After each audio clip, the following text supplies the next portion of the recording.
हिमालय के बीचों बीच बर्फ से ढके ऊंचे पर्वतों और प्राचीन जंगलों से घिरा एक छोटा सा गांव था, जिसे कालग्राम के नाम से जाना जाता था।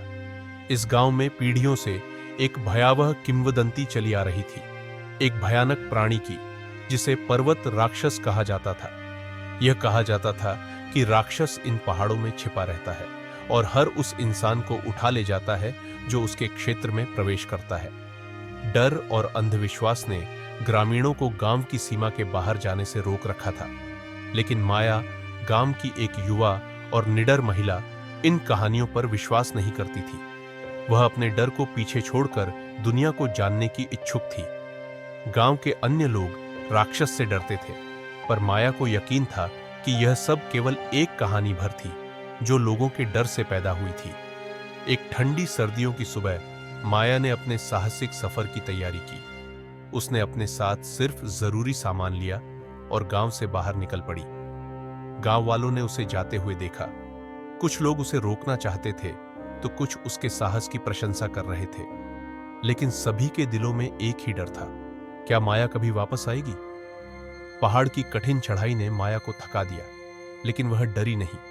जैसे जैसे वह ऊंचाई पर चढ़ती गई, हवा और भी ठंडी होती गई और जंगल का घना सन्नाटा उसे अपने अंदर समेटने लगा। लेकिन माया का साहस अडिग था। वह जानती थी कि अगर उसे इस डर से जीतना है तो उसे राक्षस की हकीकत का सामना करना होगा। जैसे ही शाम हुई, आसमान में बादल घिर आए और ठंड तेज हो गई। माया ने एक चट्टान की आड़ में रात बिताने का फैसला किया, लेकिन तभी हवा में एक अजीब सी आवाज सुनाई दी, एक गहरी, भयंकर गुर्राहट जो पहाड़ों के भीतर से आ रही थी। माया का दिल तेजी से धड़कने लगा, लेकिन उसने अपने डर को दबा दिया।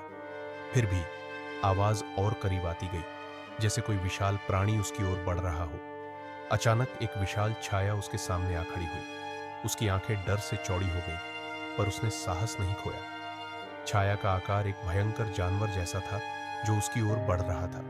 उसकी सांसें तेज हो गईं और माया को लगा कि यही उसका अंत है। लेकिन तभी छाया उसकी ओर झुकी और हवा में घुलने लगी। माया ने अपनी आंखें खोली और देखा कि वहां कुछ भी नहीं था। सब कुछ एक भ्रम की तरह था। माया ने उस रात अपने सबसे बड़े डर का सामना किया था। उसने जाना कि वह डर केवल उसके मन का खेल था। वह राक्षस नहीं, बल्कि उसके अंदर का भय था जो उसे रोक रहा था। अगले दिन सुबह जब वह गांव वापस पहुंची तो उसकी आंखों में एक नया आत्मविश्वास था। गांव वाले हैरान थे। माया को देखकर सभी समझ गए कि वह पर्वत राक्षस से सामना कर लौटी है। माया ने उन्हें बताया कि कोई राक्षस नहीं था, वह केवल एक कहानी थी जिसे अंधविश्वास और डर ने जन्म दिया था।